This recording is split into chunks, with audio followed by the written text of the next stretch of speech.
The next question. Assalamu alaikum. Wa alaikum assalam wa rahmatullahi wa barakatuh. My name is Rizwan Ahmad. I am 18 plus. I am from Dhaka, Bangladesh, currently studying A-levels. I used to have true belief in Allah until I saw some random atheist videos. It created a lot of questions in my mind about Allah, that whether He is listening to me or not. The scientific things which are written in the Quran, whether it is written by Allah or someone very knowledgeable wrote it. I'm suffering from these types of questions in my mind, and I would like to request you to reply to my message so that I can get a relief from this problem.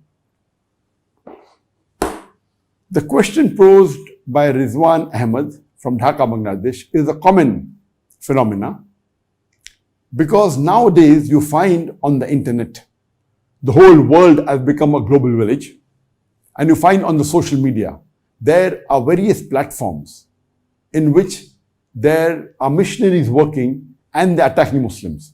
There are Christian missionaries, there are other missionaries, there are atheists who try and attack Islam and take out faults in the Quran, ask questions which confuse a Muslim, and there are many Muslims who get confused, and from them, many of them even leave the deen. Though compared to the 2 billion Muslims, the numbers are very small, but even if few go, it is a disaster. So what is the solution? These people, these atheists, and those who attack Islam, who are critics of Islam, they pose such questions which it's difficult for a normal Muslim or even for a pious Muslim to reply, because these are specialized questions and should be answered only by those who are specialized in answering to the non-Muslims. So that is the reason that we are having these sessions. Ask Dr. Zakir, ask Sheikh Farik, so that you can get the replies to this question. It's difficult for us to go to each of these websites. If we go, we'll be catering to a few hundred. But here, when we're having these live sessions, every week, initially when it started, there were more than 1 million, but now there are a few 100,000 every week watching this program. And after that, it's yet available on the platforms like YouTube, like Facebook, like Al-Hidayah, and millions are benefiting. So the reason we have this session is so that you can ask these questions. And what you said, that there are questions that bring doubt, that does Allah know us? You know, a question like was asked to me during last session, that if Allah knows everything, why do you have to do dua to Allah? If God knows what you want, why do you have to do dua to Allah is the question. And it's a logical question, and this answer was given by me in the last session. That what is the reason Allah wants us to do dua to Him? Even though He knows what you want, then there may be questions like, who created Allah? This is the old question which I've replied, but again I've replied in detail. So how to reply to these questions which trap a Muslim? And regarding your other question, that yes, there are scientific points in Islam, there are many scientific points in the Quran, but most of them, they were known earlier. And that was the question that was asked to me 2 sessions before, which said that Quran says that the light of the moon was its own light. The light of the moon is its own light. But this was discovered by a Greek philosopher a few centuries ago, before the Quran was revealed. And the argument is correct.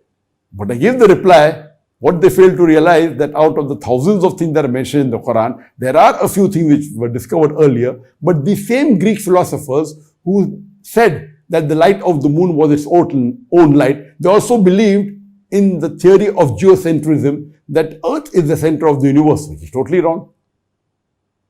They also believed that the Earth circled around the sun, which is totally wrong. So imagine someone picking up various things and only selecting that which is right and not copying that which is wrong.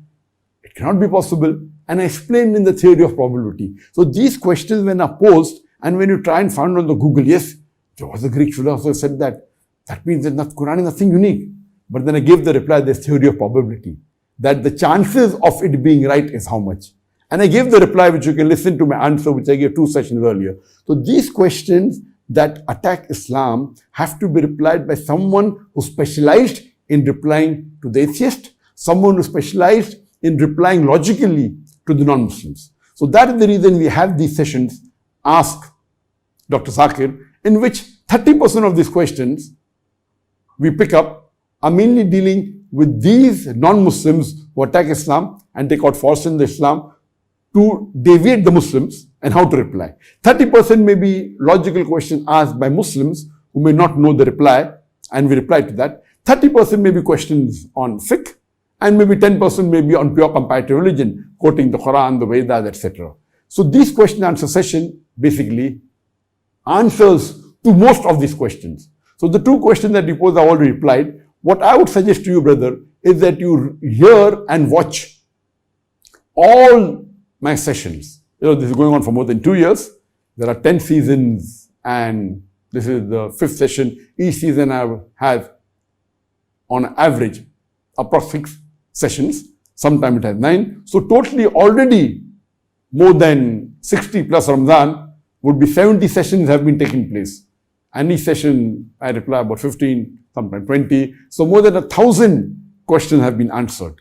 And very few are repetition, less than 5%. So if you watch the answers to these 1,000 questions, inshallah, if not all, almost all your queries would be answered. So I do request you to watch all my answers of this session. Ask Dr. Zakir, and inshallah, almost all your queries would be answered. Hope that answers the question.